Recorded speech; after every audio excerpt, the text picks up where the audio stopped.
This episode is powered by Dialect Imports, tasty language of Italian terroir. Sagrantino is a grape. It's a grape that is very beautiful and is a grape that is very rich.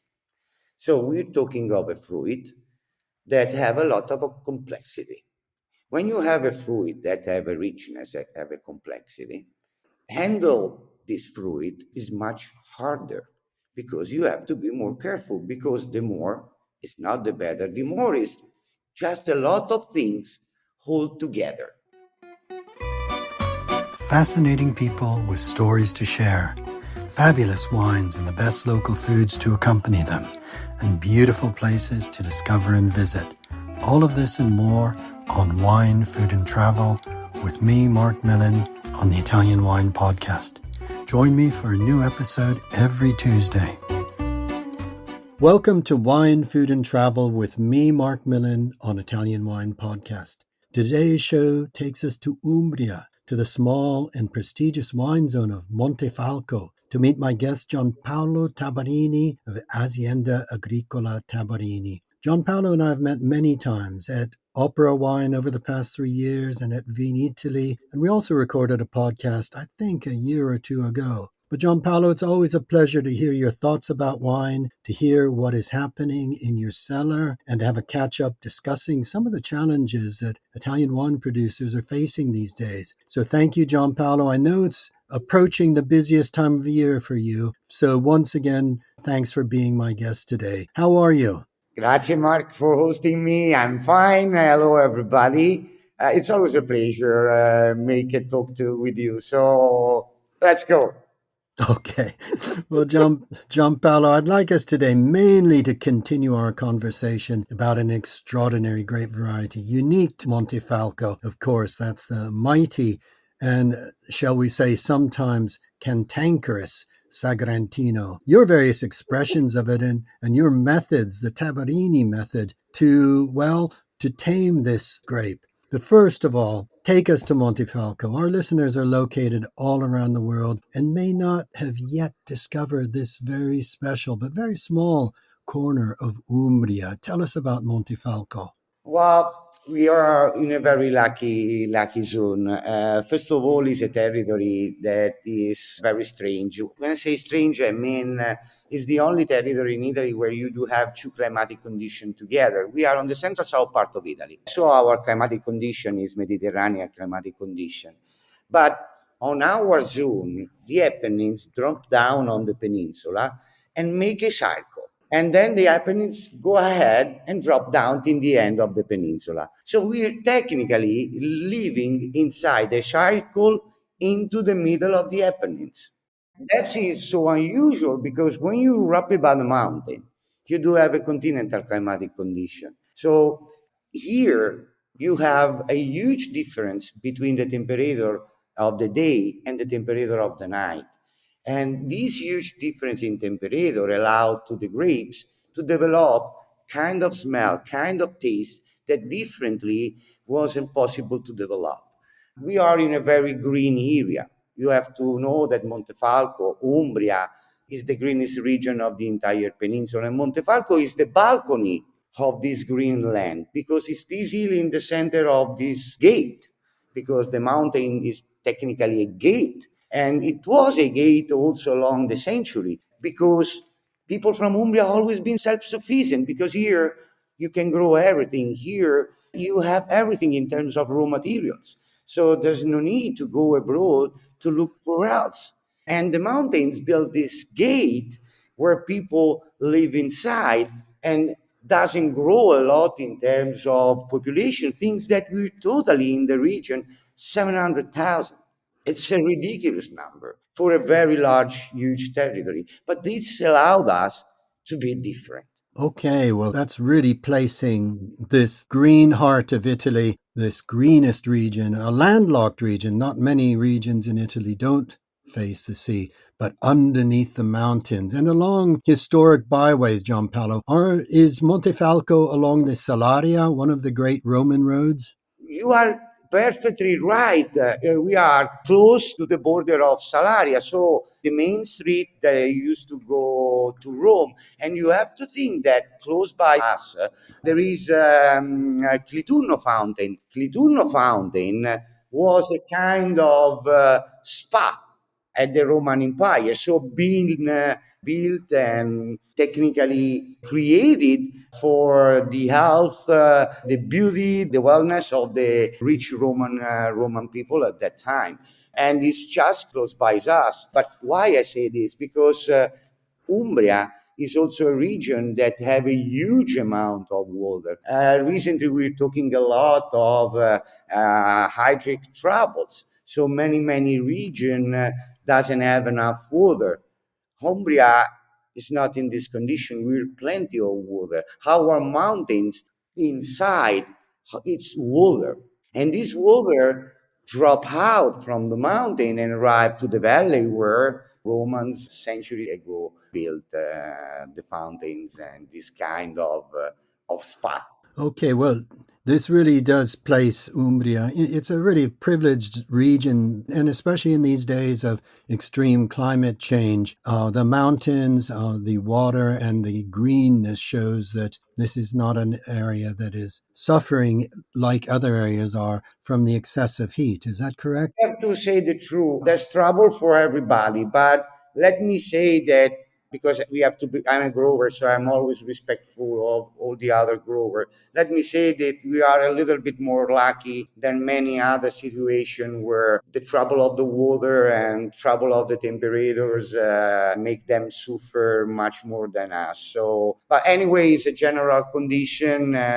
We are just a little bit more lucky than somebody else, but doesn't mean that it's nice. Sure. No, these are, I know, challenging times for wine growers. Now, Giampaolo, can you just give us you're in an area where wine has been produced since the Roman days, and your family have been in the Montefalco area for a long time too. Can you just give us a very brief family history of the Tabarrini winery? My great grandpa and my grandpa used to be grower, and they always did wine, oil, and they also had cows. But cows was our tractor because at that time there wasn't the tractor, and the cows was the tractor. So then my father keeps the company, but that was the time of the scandal of the wine, if you remember, no? And so at that time. A scandal that, of course, was done by big, huge companies, not by the grower, but anyway, affect the world of the wine. We are talking about the metanolo scandal, no? Which happened in the north of Italy, but affected wine producers all around Italy. Is that, Exactly, yeah. exactly. So in 70s, 80s was very tough and hard sell the wine because people doesn't trust a lot. So we had to reduce the production, find a new way to trade the wine, and most of the wine was sold in bulk abroad to merchants. And of course, all the efforts you was doing was going somewhere else. And they used to say to my grandpa and to my father that those huge amounts of wines used to be consumed inside big taverna on the border of Italy, but who knows? It was a very huge quantity. So since in end of 90s, I told to my father that there wasn't anymore the condition to go ahead in such way. So or we had to stop, produce the wine, or was the time to work with our legs. So in 90s we start to bottle the wine. At that time, bottle the wine was a craziness because people used to take the wine in bulk. We're talking only 35 years ago and seems yesterday. But really believe me, Mark, 35 years ago was totally another situation, totally another condition. People come with their own cans, the damigens, the 54 liters at the cellar, and they take the wine under the tanks. And the wine have to be cheap because people have to drink at lunch, at dinner. Look also which was the annual consumption of wine per person. So at that time, they used to consume something like 80, 90 liters per person per year. Absolutely. Giampaolo, this is really interesting because you're showing how recent the story of the renaissance of Montefalco wines is. I can remember visiting the region in the early 90s and it was completely different than what it is now. But also this concept of growers like yourself realizing the potential of your wines to be truly great and to be able to sell them in the bottle. I can remember too those days of the 54 liter, the wicker covered Damigiani going in and filling these big giant bottles for people to bottle, siphon out the wine and bottle at home. As you say, wine was a everyday beverage on the table as it is now, but in a different way, consumed in a different way. So your story is really your generation, since you've been involved, has been part of the story of bringing the name of Montefalco to the world's attention. And it does have the world's attention, Giampaolo, but mainly because of an exceptional grape variety. So let's turn our attention to talking about Sagrantino. I know you produce other wines. I love your white wines from the Trebbiano Spoletino, the Rosato, but I want to talk about this, concentrate on the Sagrantino and I wonder what you would say for somebody who's never tasted Sagrantino. I know you have to explain this when you travel around the world, but what makes Sagrantino so special? When I travel all around the world, I learned that I have to talk of something that I don't like to talk about because it's like talk of a kind of clothes that you never dressed. I try to explain better. In my last 30 years traveling all around the world, many times I went to visit friends, customers, retailer. And when you introduce Sagrantino, the most of them, they say, yeah, I know Sagrantino is this huge, powerful, tannic, dark wine, like Great Napa, big Super Tuscan, a concentration like a big Amarone. I always hear think like this. And this is not my clothes. What is Sagrantino? Sagrantino is a grape. It's a grape that is very beautiful and is a grape that is very rich. So we're talking of a fruit that have a lot of complexity.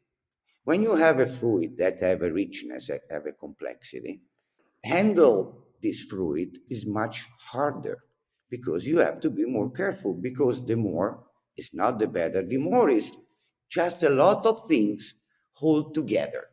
Which one? The things you want to get. Many times. Well, this is one of the speech I had also with Rob, our friends Robert, and one of our first talk, and this is also the name of the article he wrote, The Beauty on the Beast. Because everybody introduced the Sagrantino as a beast, because you have a lot of this, a lot of that, a lot of other stuff, tannins.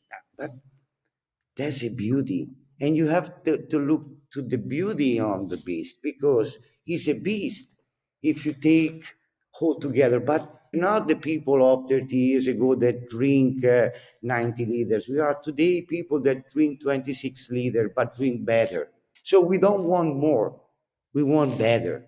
And better doesn't mean more. So starting from this point of view, so that was all my life based on this, I try to extract from this fruit only the things I would like to extract. I always told to the people that we're not magicians, we're just chef.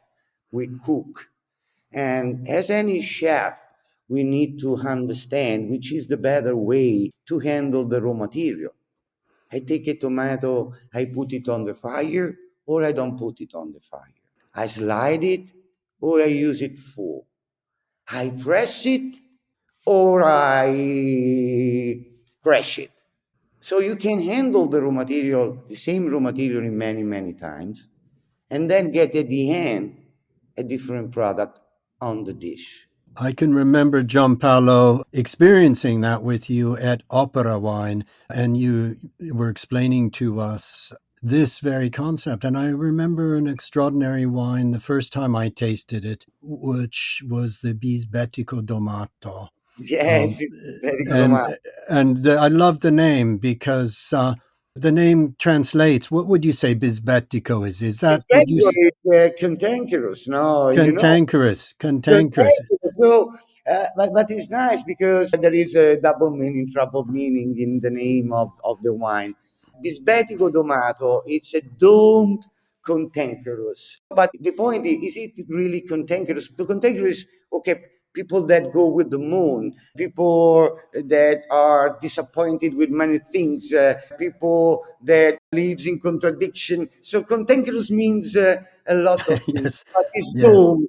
It's doomed. Yeah. But Yeah. so it is or not it is. Or we try to show him as cantankerous when it wasn't because it's doomed. So then it's Yeah. a double meaning, tribal meaning. And you never know if the cantankerous is the wine or the cantankerous is the winemaker. No, because this is also fourth meaning too. So at the end, it's also true that the character of the wine is the same character of the winemaker. So we're twins. Anyway, we try to have a Sagrantino that looks like now. It seems I'm going to say a really huge fairy tale, but it's not. A Sagrantino that is like a Pinot Noir in terms of freshness, in terms of Yeah. color, in terms of drinkability.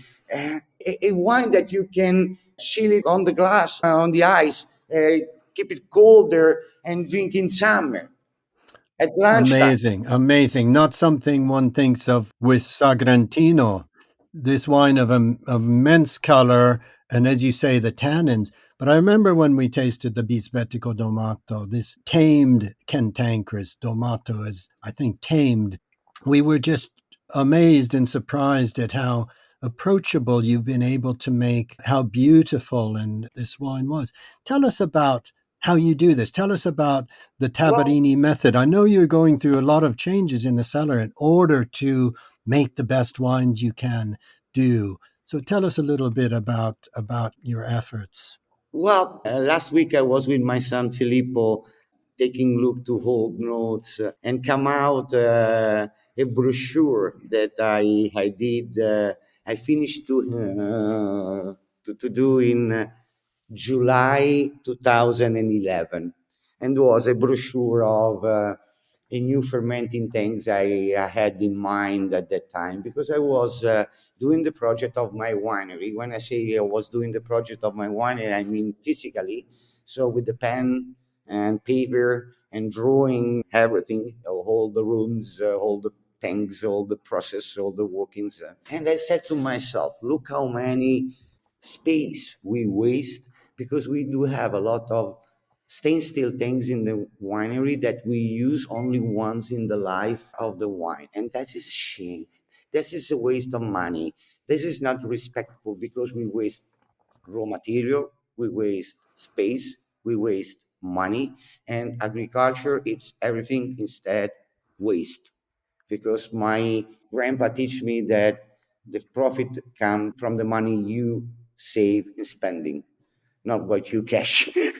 So, Hmm. no, and so we start to think to a new way to handle the grapes during the fermentation, to be more careful, more delicate, and here going to keep this instead that, and keep that, and extract that instead other things. And the idea is very simple. And it was so simple that nobody thought about it. Since in 2019, I decided to build the first experimental tanks. And even if my friend's brother consultant Emiliano really wasn't believing that was working, even the engineers I present the project believed that wasn't possible. Anyway, we said, let's do it, try. And we did the first. And it came out the best wine I ever did in my life. And the experimentation done on the Sagrantino, it's like, say, let's take the most difficult fruit and experiment with it. Don't take the most simple one. Take the most complex one. Because if it work with the tougher part, it will work with everything else. So the process was working since in 2022. we finally hand also the process with university to validate the process, because Mark, that to see that a new system work, there is only few authorities all around the world that are and so nationally and internationally recognized, that can say the process is valid. So we worked for 4 or 5 years with University of Perugia, and at the end of the process, university gave us the validation. Even more, at the end, professors looked each other and said, "Why we didn't thought to this before?" And I said to the professor, "Professor, because of the need." Because I wake up in the morning and I have a need to jump and travel. And so I use my mind to say how I can make it happen. On the other side, you teach all the known process, and you do not wake up in the morning with my same need, because I do suffer to make things, and read the page on the book is not as heavy as make things happen. And so then this process, after the validation of university, got the patent in Italy, then got the patent in Europe, and then got the patent in many extra EU country. And today we can say that we do have, so technically, the copyright, the patent of the idea, not of the tool, in 29 different countries. That was an enormous, huge job. Now tell the story in 5 seconds. It seems that was a very easy process, but really believe me, Mark, was an enormous job. And today, many, many friends winemaker, very well-known winemaker, that are deeply interesting in this process, because change the life of the winemaker. To Giampaolo, explain just briefly what you're aiming to do with this new process, with the Sagrantino grape. Are you looking to make wines that still have that essential character of Sagrantino, but in a more approachable way? See, well, that is my view of the wine, and I want to move the wine in this direction, because this is the dish I see, I watch in my mind on the table of the consumers. Of course, the system allowed the winemaker, so the chef, to cook as he wished, to extract in a way or in another. It's like leave the eggs on the pot and leave it a little bit more because you like more crispy, or a little bit less because you like more liquids. That's the point. Is your touch, and your touch make the difference. In the past, our touch got a limit, and that is the beauty, Mark, of the story. What I used to say every time, I suffer a lot. Well, when I start to make the wine, from a wine that is 89 points to 90 was easy, 91 easy, 92 a little bit harder, 93 even harder. To arrive to 97, you have to do thousand things, and then you arrive to 98, and you're running a lot to add a little bit, but the Okay. limit is always there. Now today we move the limit, so because 100 doesn't exist, because it's the perfection, so today we move the 100 to another level. It's like to say 110. So the 100 now is at 110, and our 100 is far away, and we can grow. So you don't say now we are 105. No, we are always at 97. But these 97 have 10 points more of the previous Okay. 97, because we Okay. moved the stick. Yeah, amazing, amazing to progress with this method. Now, Giampaolo, you were one of the pioneers of producing cru Sagrantino, Colle Grimaldesco, Colle alle Macchie, Campo alla Cerqua. Yeah. These wines all have their distinct characteristics. I've tasted some of them, but the method can be applied to all three of these cru wines. Certo, and here, Mark, grazie. Thank you for the question. That is a beautiful question. Of course, I cannot change the wine. I cannot change the fruit. If you're born round, you cannot dream to die squared. So you die exactly as you born. Yeah. No. So if a grapes is born on the stone and is salt is mineral, it's itself that this salty is mineral. But you have to take more the beauty of this salty, of this mineral sensation, because those are gentle characters.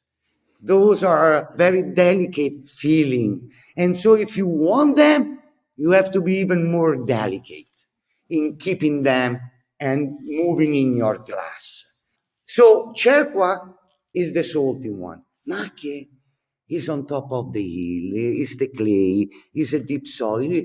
You feel the grapes are, it seems sweeter, but not in terms of sugar, a sweetness of fruit, and you feel it again into the wine. Grimaldesco again, another texture of the soil. There is a complexity that the other one doesn't have, because we said one go to the salty part, the other one go to this fruit sensation that is so sweet. And now here the complexity that where every time you put the nose on the glass, a different smell, a different feeling come out. So you say, looks the same grapes. It is the same grapes, but they looks different. They are different because they have their own soul, and we handle their own soul. We don't change it. We don't want to change the aim of the wine because we're not allowed to do it. We simply underline it. That's beautiful, Giampaolo, that you're using this new method to enhance the individuality of the different terroirs, which make such different wines. Giampaolo, I want to mention one more Sagrantino that you make. I know it's a very special wine. It's a wine I love. I have included it in my last book. And that, of course, is perhaps still the most traditional, the Sagrantino Passito. Now tell us about your Sagrantino Passito.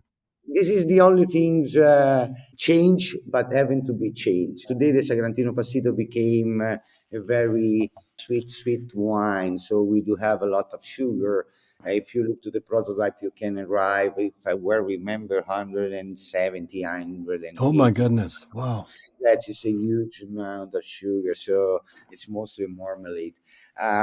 The passito we used to do is the historical passito, where the sugar residual go from 70 to 80 grams. So it seems that it's really a little bit sweet, not extremely sweet, but at the same time it's dry because it's Sagrantino grape. So the sweetness is just the first touch on the mouth, and the mouth immediately after start to be dry and a little bit bitter. So this is not a desert wine. This was a wine that used to be per with free-range wild pigeon that been cooked on fire, grill, or on the wooden oven, or is a perfect wine for the lamb because the lamb is a sweet meat, and all the elements that do have salt and pepper and the kind of sweetness match perfectly with the Sagrantino Passito. that's a beautiful description. That's a beautiful description of. This is the opposite of Sagrantino Secco that work well with the chocolate. Everybody believe the opposite, but it's Yeah. not. Okay, well, let's just briefly turn to gastronomy. The last time we talked about the traditional foods of Umbria when we were discussing your wines, but today I'd like to turn perhaps to, I know you are often traveling around the world, you're taking your wines and they're being enjoyed with different cuisines. Are there particular foods anywhere in the world that you think pair particularly well with Sagrantino? Thank you, Mark. That's something I like, and I believe you're right because today we have to think that our wines cannot be matched only with our local food because sometimes it's not foundable abroad, and if it's foundable, it's not foundable at the same quality at the same level. But there are a lot of good foods that can be paired. Now I make you two pairing. One can be Asian food. Let me say the really Chinese food, okay? Or maybe also Indian food. But at the same time, if we think to the bisbetico and we think to eat at a really low temperature, I think to Japan. So can you imagine the two opposite word, the two Fascinating. opposite sensation on the mouth? from the spicy and huge sensation from a side to the soft, thin feeling on the other side. And just moving the temperature of the drink.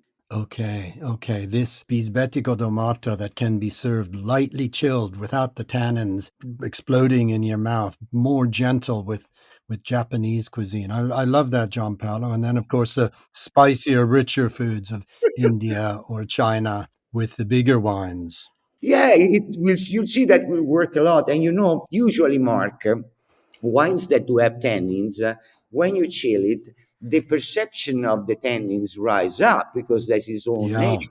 Bisbetico is an exception because his tannins born just smooth. If you chill it, there's nothing that rise up.